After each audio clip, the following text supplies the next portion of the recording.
Hello, good morning, good afternoon, good evening, wherever you are in the world. Welcome to a Celtic World, the tactical review. My name is Anthony Maguire. As always, I'm joined by Paul Massey as we look at Celtic 3, Motherwell 1, a return to league action, a return of Paul Massey. Internet sorted. You're here. It's great. Good to have you back.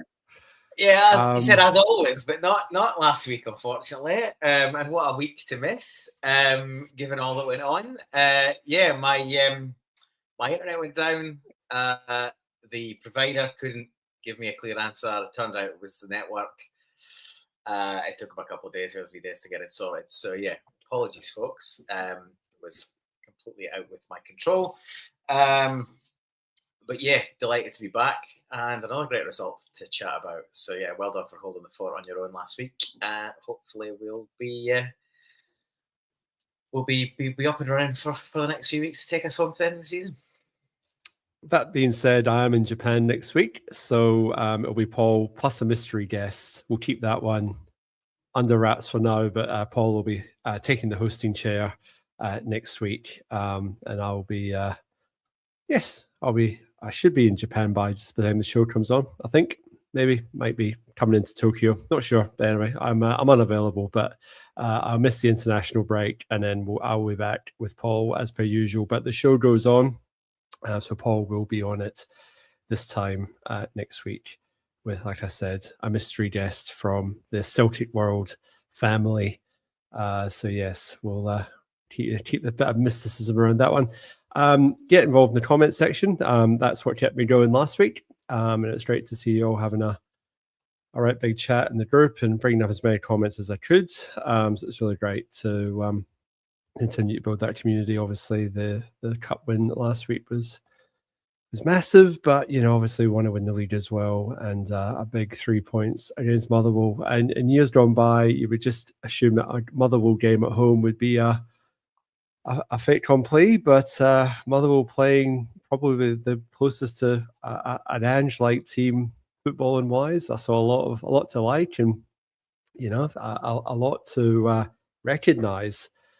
Whereas we were probably the more direct team. I think Motherwell shaded possession 59% to our 41 in the end. But as Celtic teams in years gone by go, Paul. Just because you've got the possession doesn't mean you win a game of football. And we found a way, much to the chagrin of John Beaton, which we'll obviously touch on as we go on. But Paul, before we sort of get into it, we'll get into it now because why not? Apologies for running late as well. Work life getting in the way. I'll bring up the team sheet in just 2 seconds, but we'll just quickly bring in some comments. Hail from Colin Sweeney. Hail to you, sir. My old man saying, welcome back, Paul. Good to see you, Dad. And then Thomas Burns saying, come on the hoops. And definitely. And like I said, a lot to like from the performance, Paul, as well as the result. Paradise Huddle just coming here with Hail St. Martin. Yes, I think the halftime team talk was spot on with a couple of substitutions as well.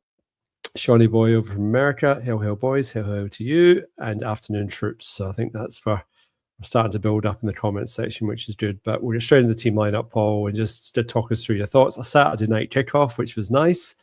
I got onto Axom for that reason. I thought Saturday night, I'd be mad not to pass up that opportunity. But obviously 11 o'clock kickoff where we were.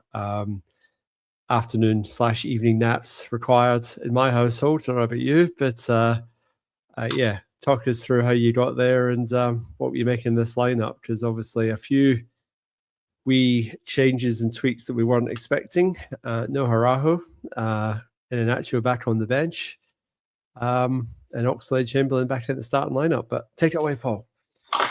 Yeah, so no nap for me, unfortunately. I was down south. I was down in Busselton for the weekend. I just got back this afternoon. So between a few afternoon beverages and the rugby obviously started an hour beforehand. So got the first half and I thought, if it's going well, we'll maybe put the second half on on the laptop at the same time as the Celtic game, which is obviously more important. But yeah, by halftime, unfortunately, it looked like Ireland were gonna cruise to that victory, which is obviously what happened. So I was able to focus fully on the Celtic game, but it was a little bit late, and I had a few beers, so I had to rewatch this first half because I nodded off for a bit of it, unfortunately. But that reinvigorated me, and I was available for the full second half. And I've since got up on the key points the first half that I missed. So quite still a late one, 11 p.m. to 1 a.m. So still quite a late one for us. But yeah, clocks have changed back in the UK, so I think that's us back to 7 hours. So the run-in and the start of next season will be a little bit more agreeable. Kickoffs will start being a little bit earlier for us. But yeah, that was the backdrop for me. The team, yeah, I think obviously we didn't realise that Araujo would be out.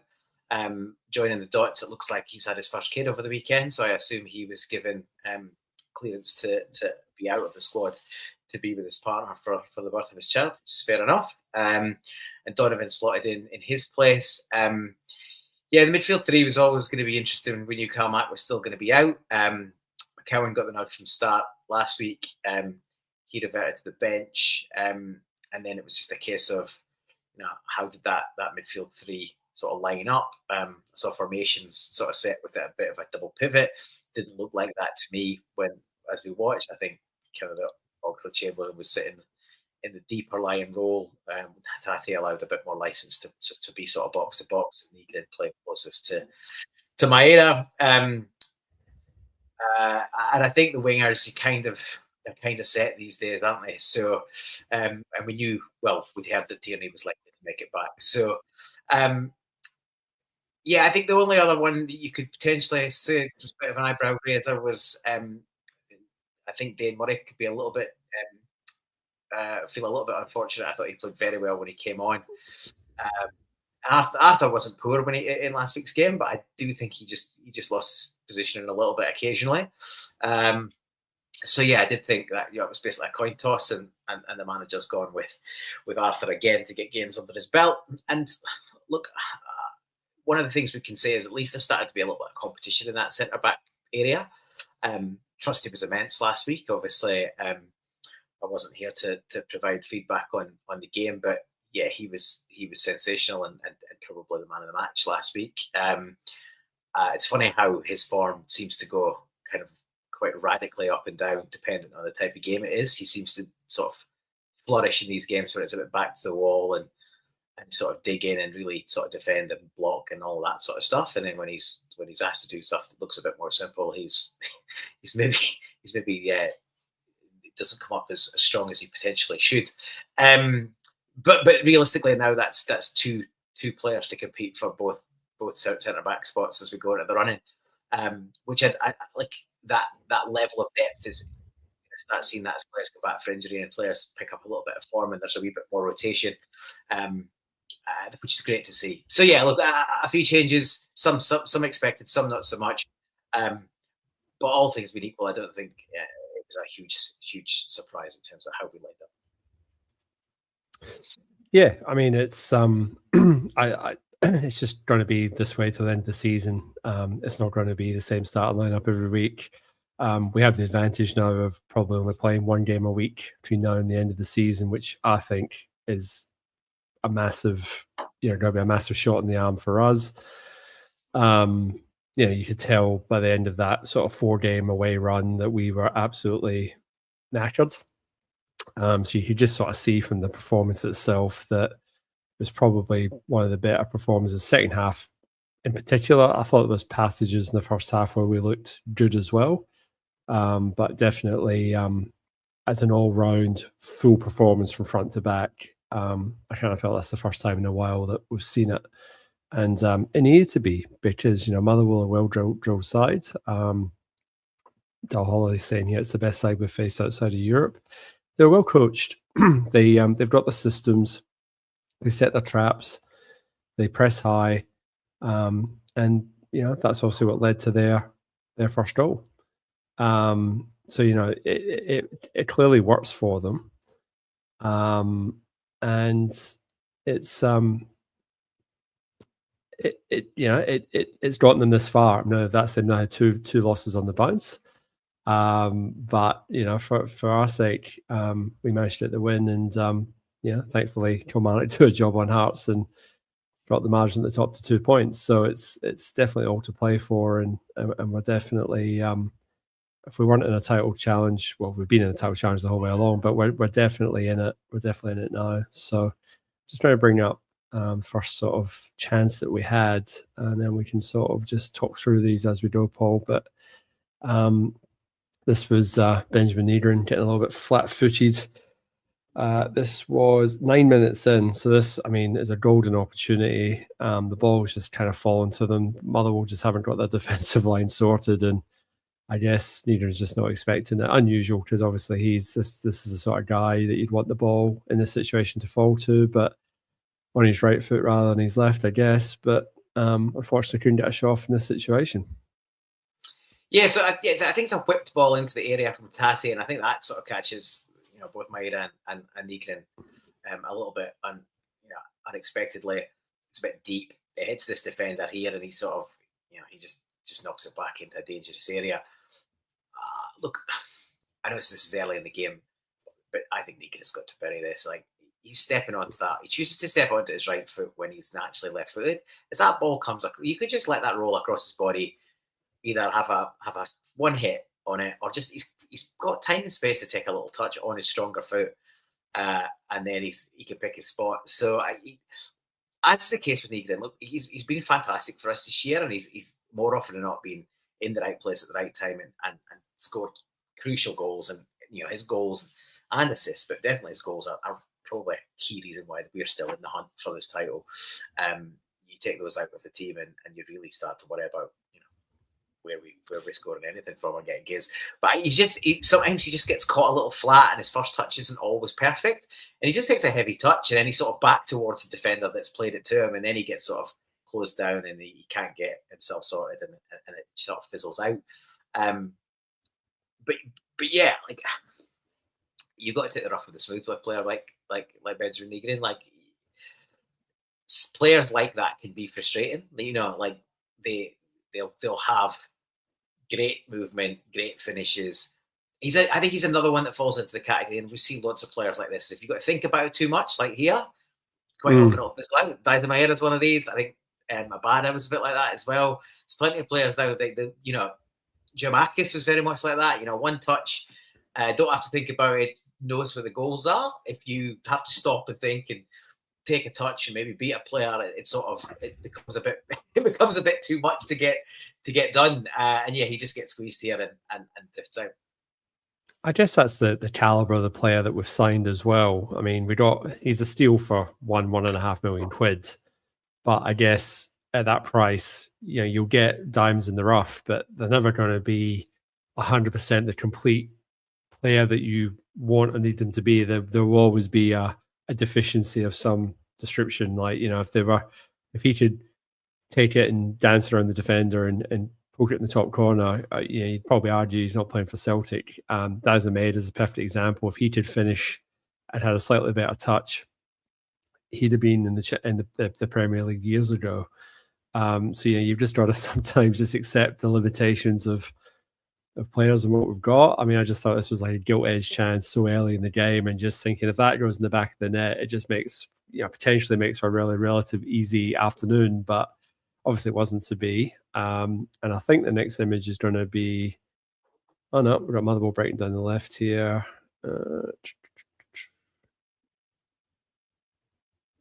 Sinisala makes a good save. Maeda making a press. This is really what I had as the next real proper chance in the game. Yeah.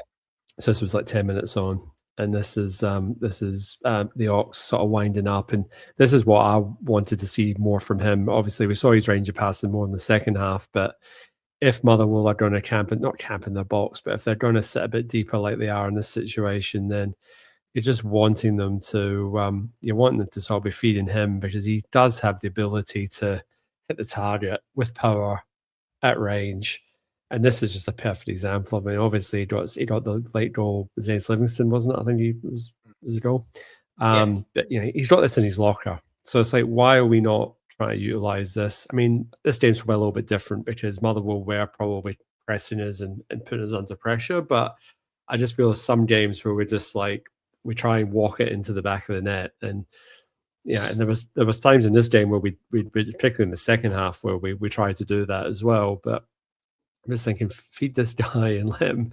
If he thinks he can get a shot off, just let him, because it's lethal. And fair play to the keeper here. He's actually made a really, really good save. He's managed to sort of tap it onto the post, and somehow it's rolled along the line and rolled out. Definitely didn't cross the line. But yeah, fantastic save, but a fantastic strike. And this was about the 19th minute. So we're only 20 minutes into the game. We've had two good chances.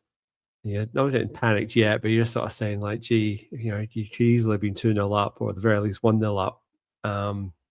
Would have been nice, because Motherwell, if they had their chances in the first half, obviously we'll get to the goal in a minute, but they pressed well, they won the ball, they worked it well, and they tried to expose us where they could. So you kind of felt like it was really going to be either a moment of brilliance, or, as it turned out, a couple of errors that actually ultimately led to the goals. But a really good game of football to watch, Paul. Like, it was very enjoyable. Like, it wasn't boring. Like, sometimes Celtic Park, you just sit and watch to what's going to happen. It's Celtic with a lot of possession and teams just camping in. But this definitely wasn't one of those games. It was, it was very entertaining. Yeah, no, it was, because Motherwell come to play football, and we've seen the quality of their play this year, and you got to really sort of praise the manager for the way he sets them up, and the players for how they've sort of bought into that system, and for the most part executed it really well. Yeah, they've made some mistakes. Again, not dissimilar to if you play that style of football as Ange did, if you play that consistently, you will eventually get caught occasionally. Funnily enough, we're not really playing that kind of football, and we got caught as well. So we'll get to that. But no, it's funny. Oxlade-Chamberlain's obviously filling in for Cal McGregor in that deeper line role. And Cal's been great at this over the last couple of seasons, is picking up those pockets of space outside the box and drilling great shots, scoring a lot of goals from outside the box. It's a really, really good strike. If you go back to that first shot, it's about he's nearly 30 yards out when he hits it. And he hasn't gone to try and smash the leather off it. He's really just arrowed it low, hard, really accurate. The keeper makes a great save. He just gets his tips to that, and it's enough to tip it onto the post, and he probably deserves the luck he gets from there, for it to roll along the goal line, but not quite go in. But yeah, things were positive at this point. Yeah, Motherwell were playing good football. They were knocking it about. They were pressing high, but we were looking threatening as well. And I would say the Motherwell were probably just sort of edging things, but I thought it was a pretty even game. And then obviously, the first goal is a bit of a kick in the teeth, and we just sort of started to get a little bit hesitant. At that point, is it Arthur that heads this? This was another chance. So he managed to get to the sort of front post, beats his man, beats Mangel, I think it is, and he gets a good header, but unfortunately can't keep it down. And I think if he gets on target, I think it would go in. I think the keeper was quick enough to react. Good ball in by Nygren, actually. Our corners the last couple of weeks have been chronic. Luke McCowan just like can't hit a set piece to save his life at the moment. So, obviously Arnie Engel's not there. I thought Oxlade-Chamberlain, he probably would have hit them with a right foot from the other side, I guess. But Nygren's hit this one with his left foot. And good delivery. And yeah, I must say Arthur should do better. But it's good just to have another player who offers an attacking threat from set pieces. And yeah, another day maybe hits the target. But like I'm saying, at this point, as much as the game felt close, and it was close, we carved out the better chances to this point. I mean, there's that one chance where Sinisalos had to make a bit of a save off the post, and that's been it. So I'm guessing the next set of images will be their goal. Yep, here it is. So let's talk about this, Paul. You've got Sinisalo here. He's on the ball. So obviously you can imagine if this was a few frames back, the Motherwell player would be a little bit further back. So Sinisalo's on the ball. He's got Stales there. He's got Benjamin Arthur there. and he's decided to play it into Tati there when you can clearly see he's got the guy up his arse. Another player literally about 6 or 7 yards away, if that, on his right shoulder. 2 questions. Obviously, we know what happens. We know Hatate coughs up possession because I think he checks his right shoulder and doesn't realise there's the laddie on his left shoulder. Loses the ball, ultimately ends up in the back of the net. But 2 things. Should Sinisalo be playing the ball into him in this situation in the first place? And the second thing is, I mean, you know, what should Hatate have done when he received the ball? Like, should he even been asking for the ball? So where I guess what I'm trying to get around is saying is like, where does the blame lie here? Who do we blame most? So, well, we talk about this nearly every week. Obviously, I didn't get a chance to do it last week, but you know, these things aren't usually one person's fault in isolation. It's a shame we haven't got some earlier images because I was watching this back today. Not long before we came on air actually, and this problem starts on the halfway line. So we've got players sort of facing the wrong direction and not in the right body. Ironically enough, not with their body position very good for receiving passes. Closed like Tati is here. I think it might have been the game at Fir Park where we got absolutely scudded by them. That there was a goal not dissimilar to this, that Arne Engels receives the ball on the edge of the box like this, and they get squeezed, and we turn it over, and Schmeichel's blaming everyone. But I'm almost sure that's that game that it happened in. And when we reviewed that match, we said Engels' body shape's all wrong to be receiving the ball, and he's not. He wasn't even asking for it, and he was giving it. The one thing in this regard is Hatate is actually demanding the ball. He runs deep and he does demand it. I still think it's the wrong decision for Sinisalo to give it to him. But if I go back, the ball's up in the halfway line, and we've got players not prepared, not in the right body shape to receive it and open up the play. They're facing straight back down the pitch. They get close. Motherwell's press was excellent, and ours was pretty poor in the first 25, 35 minutes. It really picked up after the goal. After their goal, we sort of, I think, you could see O'Neill and Maloney sort of on the touchline shouting, and both would be pulling their hair out if they had anything to do so. And I think the message at that point was we really need to up the tempo and start to press higher and in little groups. But Motherwell had done that very well all game, and they do it great here. So they actually press from the halfway line. They press 2 or 3 players on the edge of the halfway line. They push us back into sort of, I think it's maybe Colby Donovan gets pushed back. It goes back deeper again, and then it ends up at Ben Arthur. And his decision is, obviously, he has to shuffle back, and he plays it to the goalkeeper. And then he drops into this position he's in. But because Motherwell's press is so good, he's cut off. He needs to drop another 5 yards deeper to almost the touchline if Sinisalo's got an easy pass, because I think it's Slattery there who's pressed the keeper really well. You can already see Elias Just on his bike, and he's getting ready to get in there and press Arthur if Hatate turns it around the corner back to him. Now, if Hatate is asking for it and he is demanding it, that's the ball. That's where it's got to go, because Just still got a lot of ground to make up. Ben Arthur can either slip it inside. I think that's Oxlade-Chamberlain in the gap between the players. He can slide him in here, and presumably then Colby Donovan's wider right again, and you can play yourself out and through.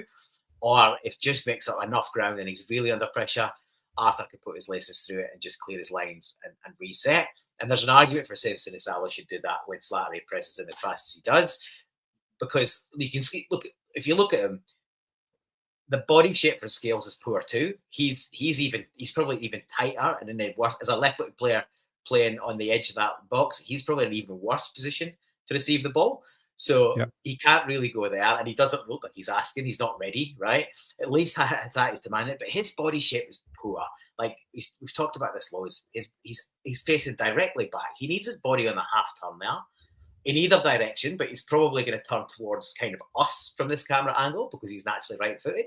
But if he turns from that angle, then he should be scanning over his left shoulder as well as his right. But you only see your right. He scans over his right shoulder, I think, twice. He has 2 looks. He doesn't check his other shoulder. And obviously he gets his pocket picked. Watt does a great job here. He squeezes him and he robs him. And then I think brilliantly, he manages to nudge it while he's still on the deck. And then I think this is Slattery's pulled out into the middle position. But yeah, Watt's basically still on his backside, and they're still kind of tangled, and he rolls it out. Slattery's sharp, and he plays it in. And I can't decide if this is an absolutely brilliant finish or if he just doesn't quite connect perfectly. Like in terms of like he sort of cuts across it. If he's intended this cut across, this is a brilliant finish. If he just hasn't got a perfect contact and it kind of comes off the outside of his boot, Stephen Great Craden thinks he's mishit it. He doesn't think he's meant to hit it the way he has, but obviously the way he has hit it beats Benjamin Arthur and the block, and obviously beats Sinisalo as well. I mean, it's an excellent for what you need it to be. It's perfect, but I'm going to give him the benefit of the doubt because I've seen a fair bit of this guy and he looks like a player. And just last week we were rumored to be interested in him, and. You know, I'm not going to take that away from him. It's a good goal, and I was going to say there'll be plenty of people saying players like this we shouldn't be interested in, but you know, he's caused us problems in now all 3 games he's played against us, and his numbers are pretty good across the season. So, would I have him? I think I'd add him as a squad player for sure. Just the same as I would have taken Masmanisi in a heartbeat, and his numbers are even better. And look, if we are serious about getting the Motherwell manager as our manager for next season, then it's not a leap to think he would bring 2 or 3 of those players with him. Like Watts had a great season as well, and you know, Ward and goals. I'm not saying we go and sign all of these players, but they've got 5 or 6 standout players, and it's not a surprise on that basis to see where they are. But I think it's a great hit, and he's arrowed it away, and after it's got to him, I don't think you can have too much complaints about it ending up in the back of the net. But I do think it's a bit of a soft goal to lose, and there's some poor defending in there. So at this point, I'm sitting here going that this was the sort of goal that we would score under Ange, where we would sort of press teams, and like the teams that try and play out from the back and get basically get the pocket pinched, and we turn over possession and driving at the back of the net. And I'm sort of sitting there going like, yeah, this is what we used to do to teams, and I'm just like I'm sort of sitting there, and then what do? We actually start pressing. It's like as if it's taken as like, I mean, their goal came at 31, I think, was it? Yeah, 31, 32, something like that. Yep. And it's like we remembered that. Oh, hey guys, we can press as well. Like it's like we. And I think you're right. Martinoneill was an absolutely ballistic after that goal went in. Like he was shouting at Hatate, and I think obviously Maloney was obviously doing the same at a few other players, but just sort of saying like, "Hey guys, like if we actually press them a bit higher up the pitch, they're not going to come at us the way they're coming at us at the moment, because we just kind of invited a fair amount of pressure on ourselves." And it was at this point we sort of started to realize, oh, hey, if we actually press them a wee bit higher up, we might get some joy. And this is the first example of it. Here's Niedren doing a bit of pressing here. And this, I think this was just a couple of minutes after they scored. So this was like straight away, immediately. You can see here, like Celtic players all around the box, you know, just putting them under a bit of pressure so that they have to find their passes, and they weren't able to play it out quite as easily as they had been. And it's like, all right, if you want to play it through us, then right, on you go then. Let's see what you've got. And it does, you know, this is a cutback here to try and cut back to May. So this is a goal. This is the goal, and I think the press was for the Negro press was for the goal as well. But you're right, there was some good pressing in the immediate aftermath. Yeah. And then, you know, a couple of little bits and pieces where players start working in little groups and start pressing. But yeah, the goal is for the first time it really comes to fruition. Motherwell will kick themselves, just like we would kick ourselves. Like they had opportunities. Like if we're analysing their defensive performance, you're pulling your hair out, because there's 2 or 3 players who've got the opportunity to either put laces through it and get rid, or if you go back to I don't think we've got the start of the move, the first press, but if you go back a couple of frames, that's the first one we've got. Yeah, so a couple of frames before this, the ball's on the kind of apex of the box, and these players who are now looking back towards the ball were facing the other direction, and there was 2 or 3 set of players around them, but there's 2 players that sort of pass it between themselves, and the second player could just then clip it over the top to the next player, and if he, worst case scenario, he chases it down, it comes in a tussle and a 50-50, and the ball maybe breaks and he's got to reset, or he knocks out and goes for a throw or a set piece, and we have to rebuild. But he doesn't choose to do that. He turns himself back around and plays in these little triangles, and basically pushes his further back defenders into more trouble. And we get on our bike and press. And so at this point, you can see he's only got one place to go. Well, he could risk it and play it across the box to the 21 on the arc of the box, but that is a very risky pass. So he obviously chooses not to do that, and he passes it back to centre back just inside him. Nygren doesn't give up the press; he keeps going, and he nicks it at that point and skips round. You can skip forward to the next image. Yep. And yeah, he just sticks in, pokes it past him, gets round the corner, and at this point, yeah, you're looking at him for to pick out Maeda. If he can get that ball to Maeda, he's got a tap in. It wouldn't be the first time, it wouldn't be the last time in the day that Maeda was hoping for a tap in, but it didn't quite happen. Ward makes a good save again and sort of keeps it away from Maeda, but unfortunately for him, it breaks, and there isn't a Motherwell player or defender that reacts quick enough. Juice is caught just a little bit on his heels. I think it's him that's there. But Yang is wide awake and on his bike, and it's a really good finish by Yang.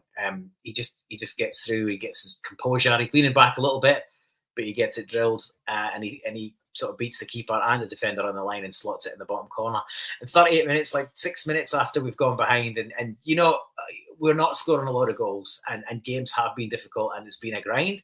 And I think the fact we get on our bike and really press it and steal a goal back so quickly, it just gives a bit of momentum and it calms some of the nerves in the crowd, and it probably takes some doubt out of the Celtic players' minds. And it's a really good way, even though we don't get another one before halftime, it's a really good way to the momentum definitely built to halftime. There were other little good presses between Yang and Maeda and Colby Donovan down the right, where we were sort of backing them into their corner.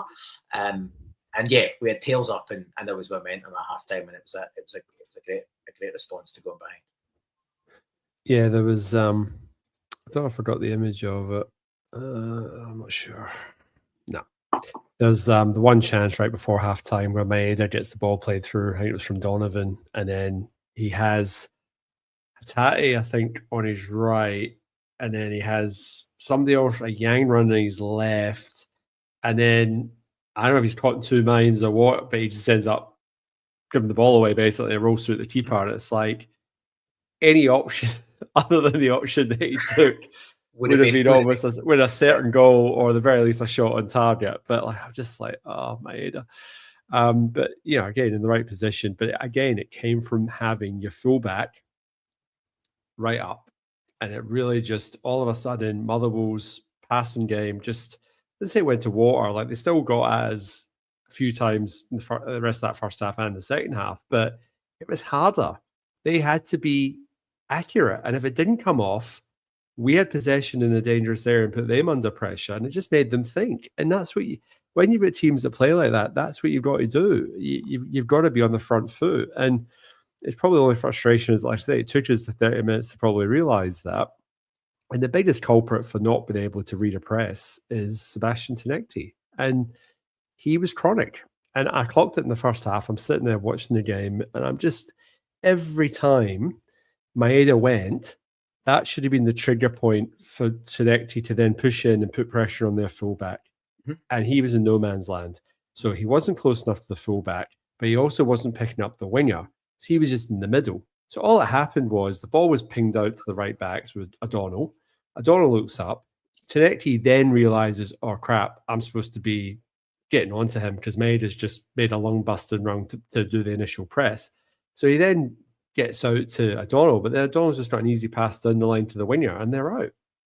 And it was like that happened in that first half before we sort of clicked a bit, at least 3 or 4 times. And I'm just like, there's no way we can expect to press the way we need to win this match if he's playing left wing. He doesn't get it. He's just not got that defensive. It's not even defensive. It's it's just counter pressing is like it's offensive in a way, because if you win the ball back in that position, all of a sudden you're in attack. Like, it's not like you're expecting someone to track back and put a tackle in like Yang was doing. Like, fair play to Yang. Like, his work rate was excellent. Obviously scores the goal. Spoiler alert, he scores another one in the second half, which is even better finish. But he's just not giving you enough. And, he's not giving you that any sort of defensive cover. Like, forget that. But then on top of that, he's not giving you the press when you need it. And you compare that to the second half when we got Chivantra up front, Maeda on one wing and Yang on the other. We almost look like a different animal. Like, we look quite different.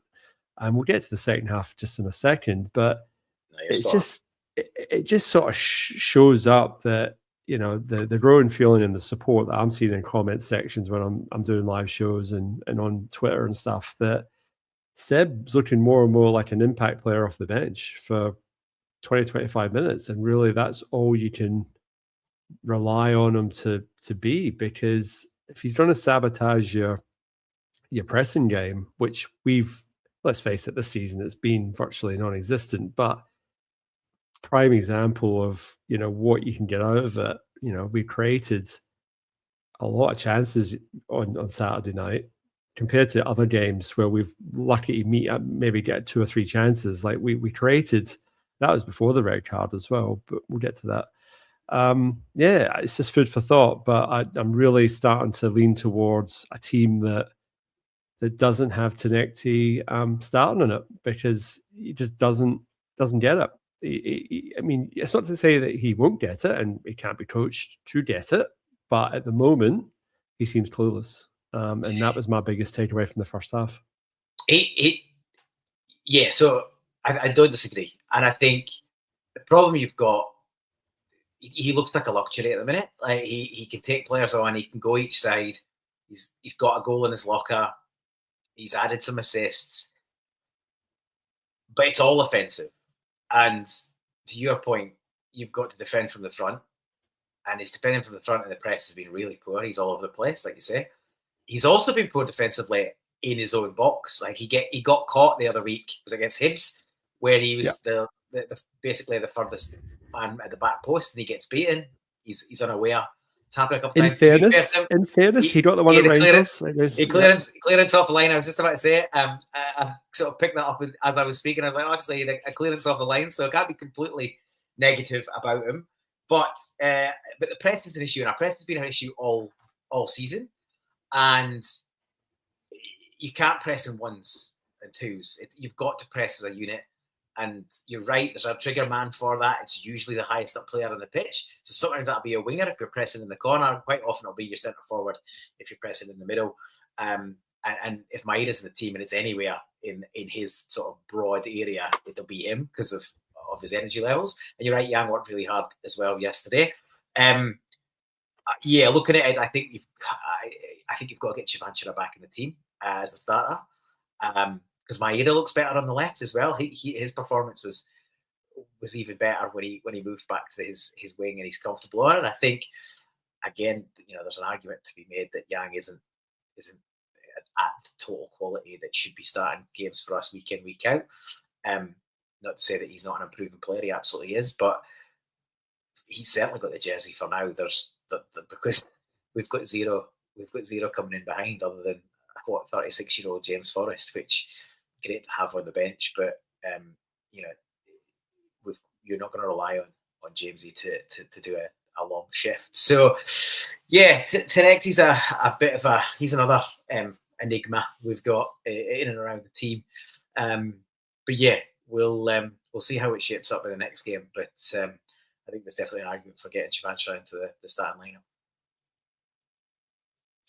I think we may have lost Anthony. He's disappeared. He'll be back in a bit. So, where were we up to on that? Let's just... I don't think I've even got control to bring up some comments, but we'll look at some of the comments that are coming in. We've got Ian Roy telling us that the Well players look like they've been coached to dive. That's what he's saying, Slattery in particular. Yeah, well, players are going to go down easily. I think the difference is, and players of all clubs go down easily these days. I think the difference is how that is refereed. And John comes in here and says, beating at it again.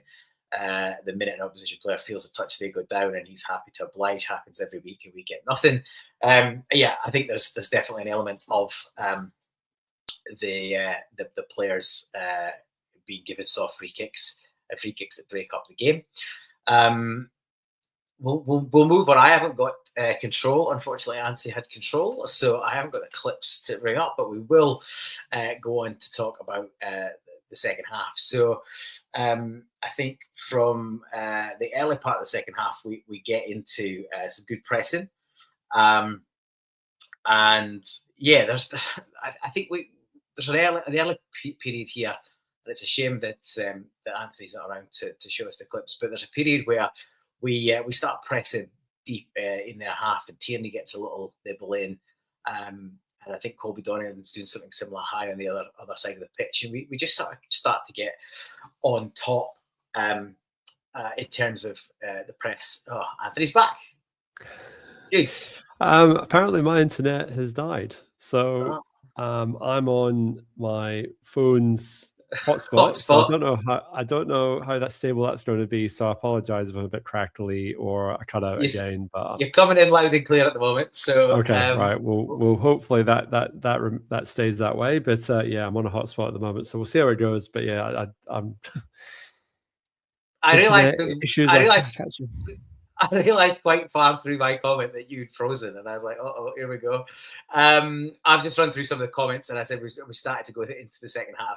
But obviously I had no control, no picks, and it's sort of say we started well in the second half and sort of got that press deep in their half and around the box. And there's a couple of times where we've nicking the ball deep in their half, which didn't necessarily lead to anything straight away, but it showed good intent early in the second half. So yeah, this was just a bit of pressing. So these are just some images that I'll bring up, but this was a bit of pressing that led to our first sort of chance in the second half. This is the one that Niederan sort of fluffs these lines. So Chavancher's got the ball here, feeds it through to Niederan, which is probably the right choice. But then Niederan sort of trips over it again, so it just doesn't get a clean touch, and it sort of peters out to nothing. Then down the other end, this is probably Motherwell's rule last effort on goal against us, but Sinisala makes a reasonable good save. He's down nice and early, parries it wide. And Tierney does a good block. Yeah, this is Tierney's follow-up block. He sort of gets across and just I don't know how much he knows about it. He's facing the wrong way, but he gets his body in the right position and gets a good block in. And then we've got here, this is another sort of bit of pressing that sort of wins possession.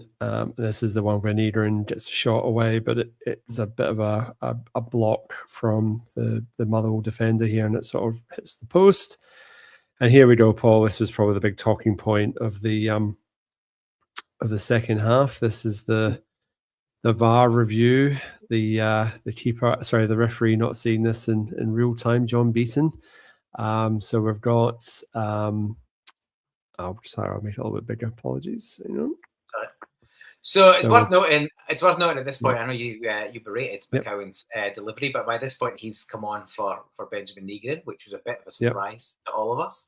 And it's McCowan's delivery at the box that finds its way, completely misses out the defenders and the goalkeeper, and arrives here at the back post for what looks like a simple tap in. In fairness, he put in a terrible ball to Liam Stales that he flicked over that ended up being the goal up at Aberdeen.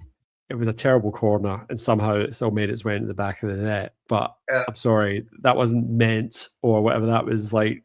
Stales and Maeda linking up that day. And here's Maeda again reading a bad cross. But anyway, sorry, Paul. Sorry to interrupt. I just defend my point to the hilt here. Carry on. I was just pulling your leg. It's sort of misses everyone.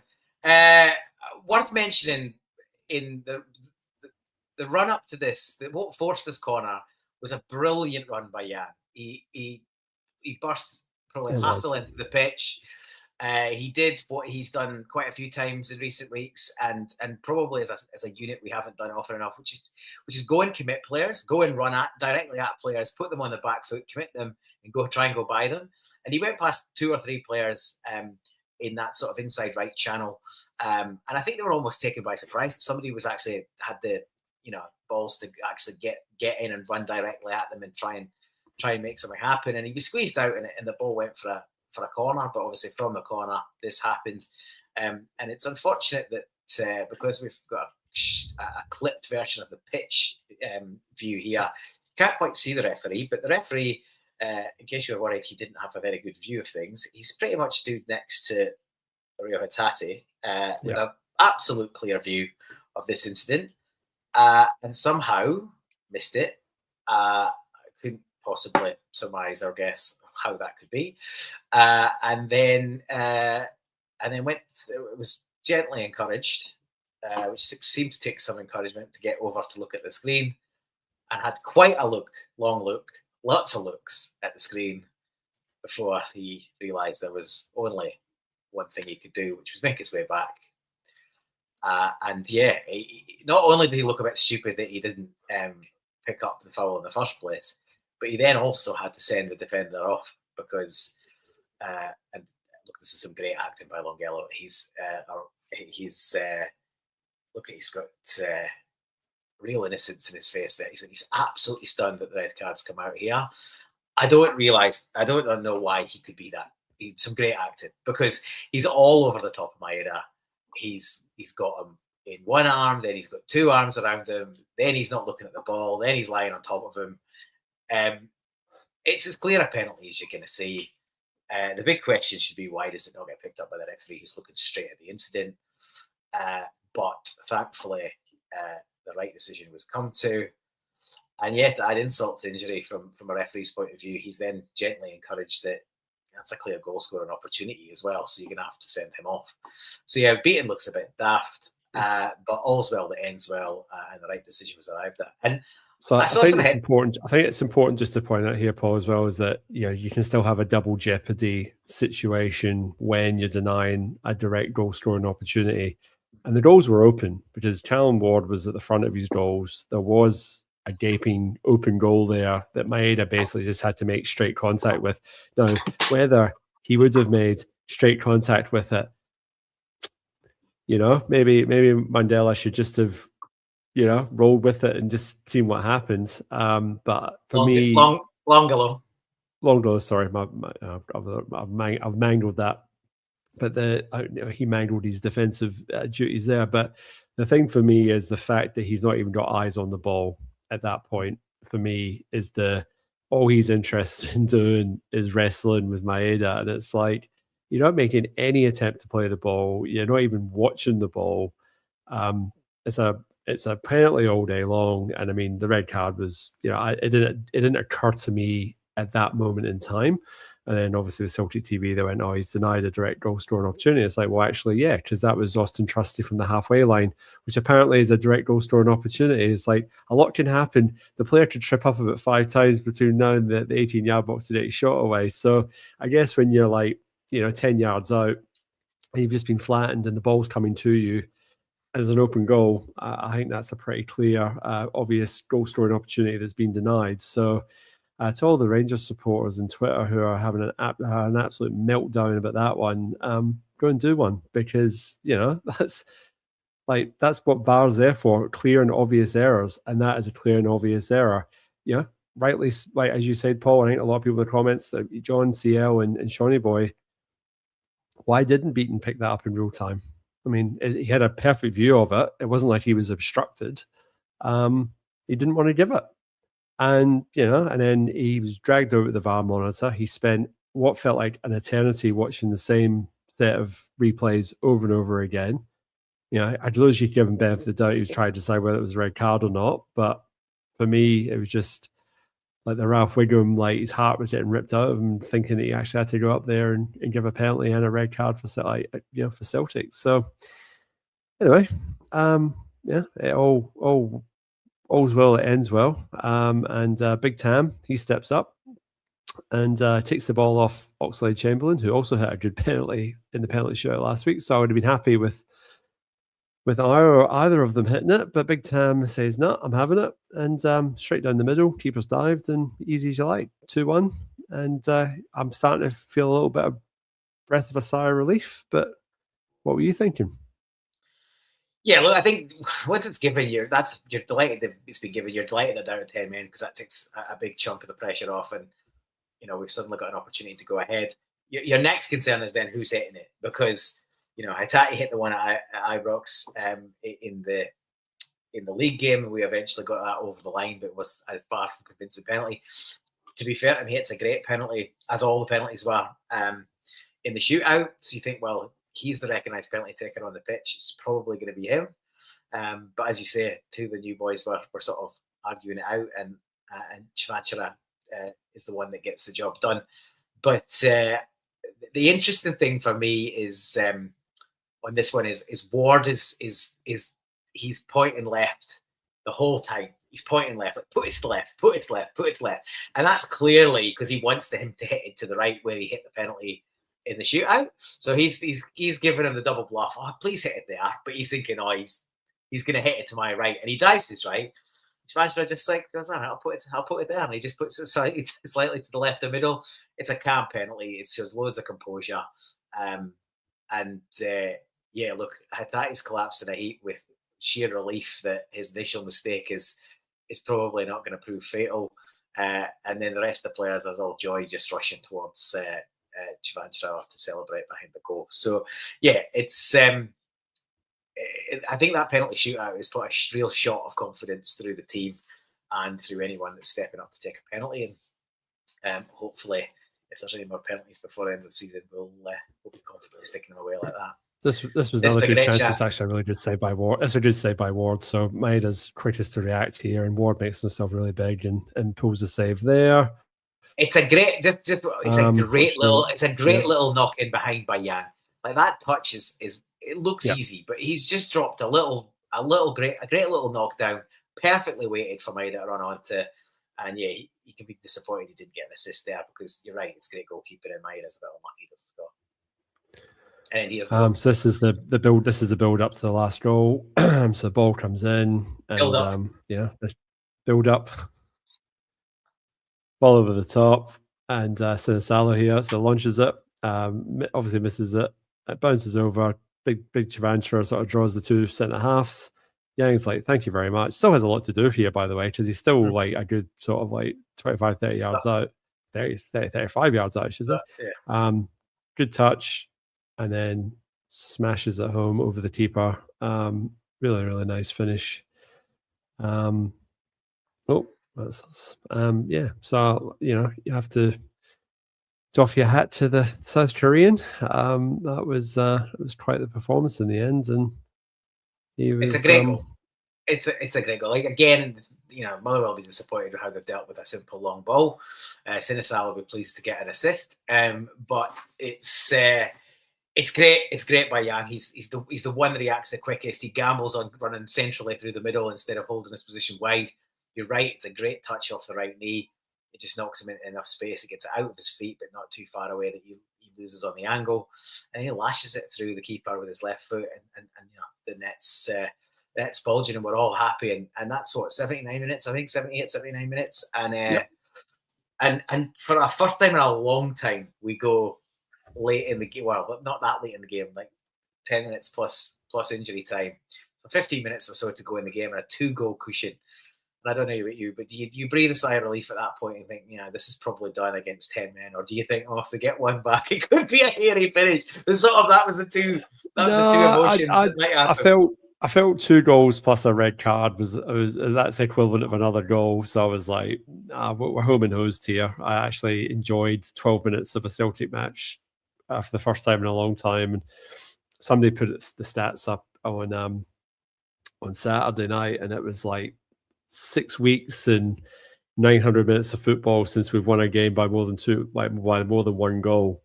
So I mean that just shows you how tight it has been, and the reality is it will continue to be that tight for the rest of the season. I mean, like I say, we're talking about 12 minutes of football where like it looked comfortable.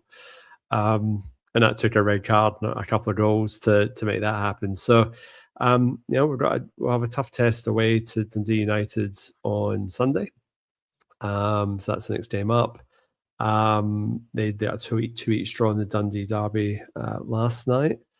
We're actually sure who they got. Yeah, they're away as well. So they threw it away. They were 2-0. Threw it away, yes. They lost 2 goals in the last 2 minutes of injury time, including an own goal did they? to seal the I didn't know that. 94th and 96th minute. I think it was the skipper for United. He did a clumsy challenge late on, and then the ball gets thrown in the box and he heads it in his own net. Really bad, and that pretty much ends United's hopes of a top 6 finish. They're too far off the pace now. They're 9 points behind. There's 3 games left, so I don't think that's going to happen. I never did really. They're 9 points behind and they're 10 goals back. So I think you can fancy Falkirk to at least get the point that they need to get them in the top 6. And it's quite interesting. Like, you're absolutely spot on with the stats around how tight it's been for us in terms of goal scoring. It's kind of remarkable on that basis then that we're only 3 goals behind Hearts on goal difference. Which, to your Roman's point, is it has helped our goal. It's a lot. Like, I don't think it'll go to goal difference. I'm going to say here and now, I think we win the title by at least a clear point. Usually in previous seasons I've called the title after 7 games. I'm going to call it with 8 to go. It's our title. I think you've called it this season already, Paul. You called it after the 3rd game of the season, but anyway, it should have been. But like you and Paddy Power need to get together. Yeah. Well, here's the thing, right? Without being cocky, and there's a long way to go. There is, of course, it is. It's now in our hands, and to the point you made early on, and I think I made in the group chat yesterday or earlier on today, is that the fact that we are now down to 1 game a week, pretty much. I think there's 1 midweek game now until the end of the season. That's going to be massive. It's going to give this squad that's been thin the chance to rest up. We've got players coming back after the international break. Engels is back. AJ is not far away beyond that. Carmack will be back in a week or so. There's a chance that Callum Wasman's back before the end of the season to add firepower. And you can't underestimate how hard this has been. Those 4 away games in 10 days, ludicrous that we come out of that unbeaten. We all talked about that as a season-defining group of games. And I think all of us felt it was unlikely we'd get through that unbeaten. And there was a pretty reasonable chance the whole season could get derailed in those 4 games. So the players and the management and everyone involved deserves a huge amount of credit for getting through that. Two draws technically against Rangers, but we're through in the cup on a penalty shootout, and we pull ourselves back from 2-0 down and looking dead and buried in the league. So it feels like a victory. It's all now in our hands, which I didn't think it would be this early with so many games to go. And the big crucial thing beyond all the things I've already mentioned is we've been over this track plenty of times. There's winners throughout that squad. There's winners in the management team.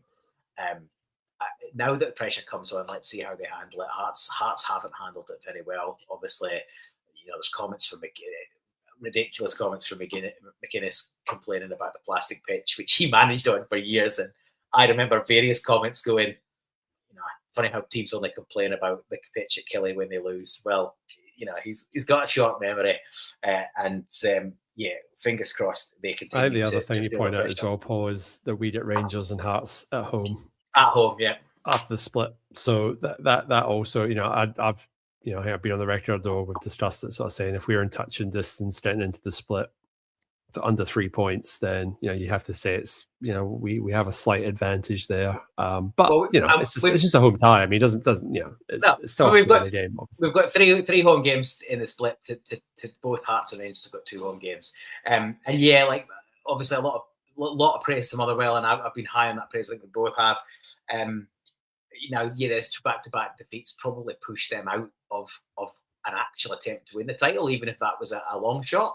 I do think they've been consistently the best footballing team across the season, but absolutely make no bones about the fact that they will have a massive say in where the title ends up. We've all got to go and play that. In fact, Hearts have got to play them twice. They play them the last game before the split. and then they play them. Yeah, exactly. So we've had to play them obviously twice close in the run-up to the weekend and then in the split. But Hearts have got to play them right before the split and then again after the split. So yeah, the top 6. I think it's probably nearly all those teams have had a crack at least got close in games, if not taken points off each other. So there'll be points dropped yet. Hopefully we drop the fewest, and if we can go unbeaten now to the end of the season, I think we go unbeaten now to the end of the season, we win the league. If we can somehow get a run of 8 wins together, we've guaranteed to win the leagues, regardless of what anyone else does. So yeah, it's certainly looking a lot more positive. It's in our own hands, which is great. And yeah, we'll see where we end up, but it's at least we've got that kind of week-to-week cushion, which we haven't had for a long time. A quick word from our sponsors. Every life is full of stories, and we all know someone whose story should be preserved. That's what an audio memoir is, a record of you or your loved one's life stories, family anecdotes, and poignant memories. We will talk online and then edit the recordings into episodes, accompanied by family photos and contemporaneous images of the past, creating an enduring audio-visual experience. We all know someone who deserves an audio memoir. And please like and subscribe to the episode on YouTube. It helps other like-minded Celts find us online. Yang Gang, my man of the match.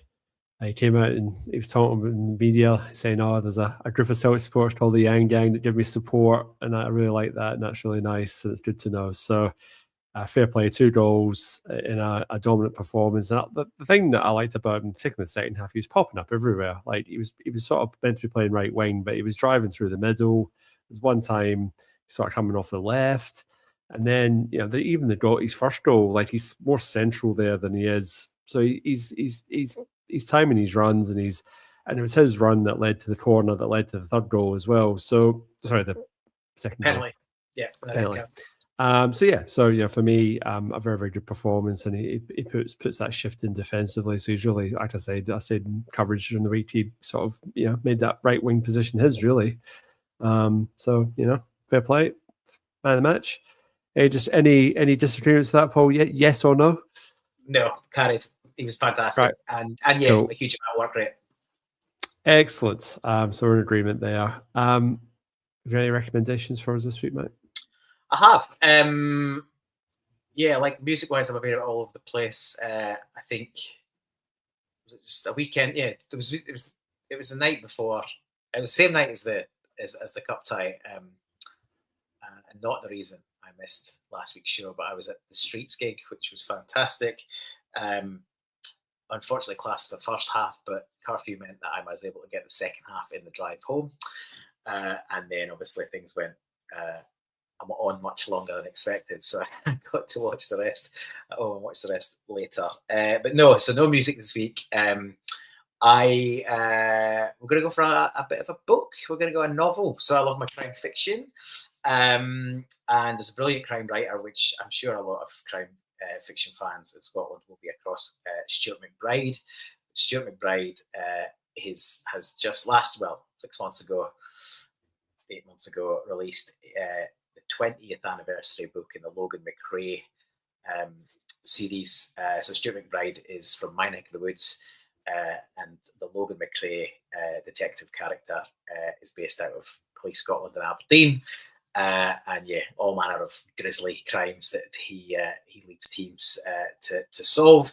But a lot of comedy and humour, and just generally that dark Scottish humour that you get from great writing in Scotland. And the 20th anniversary book came out, middle of last year. I just finished it while I was on holiday. It's called This House of Burning Bones.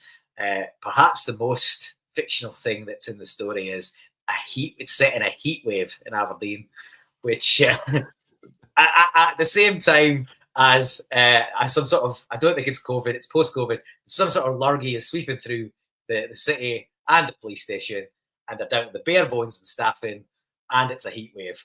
So yeah, some fiction, some not so fiction. But yeah, if you like your crime fiction and you somehow have managed to miss Stuart McBride over the last 20 years, you've got a treat up your sleeve, because there's about I don't know, 15 books or something. But yeah, this House of Burning Bones is the most recent release, and thoroughly enjoyed it. So yeah, check it out if you haven't already. Fantastic. Drive to Survive. Well, I've started watching that, so that's season 8. I think we're up to now. So I finished. We finished that last weekend. Yeah, I had to fire up a Netflix subscription, so I got that going on the weekend. And spoiler alert, I'm off to the Japanese Grand Prix as part of my trip to Japan, so I'm looking forward to that. Suzuka, so it's quite an iconic track in the middle of nowhere. So it's a bit of a trip. You'll be pleased you hadn't arranged to go to Saudi or Bahrain for it. Well, this is true. Thankfully, flying through Singapore. So yes, we're avoiding the Middle East. Got some prayers to anybody who's caught up in all that or stuck and can't get from one end of the world to the other. It is a bit of a pain on top of the the unnecessary war that's going on. But anyway, so I'm looking forward to that. But yeah, that's my one wee bit of TV that I've managed to catch up with in the last week. Paul, good to talk to you. I was one with the IT gremlins this week. Just seem to be lurking between me and you. Happy birthday to my mum as well. It was her birthday today, so hopefully it's catch up with her in a couple of weeks. But happy birthday to her. And it's St. Patrick's Day tomorrow, so I've got my Irish origins top on. So for all who celebrate, enjoy that one tomorrow. Have a Guinness for me. I will be at work. Yeah, enjoy that. And yeah, I think Paul, show will be on as per normal next week. So we're covering Dundee United away. Paul will be on with a mystery Celtic World guest. And I'll catch up with you in a few weeks after that. So as is usual, always left to say is hail, hail. Hail, hail.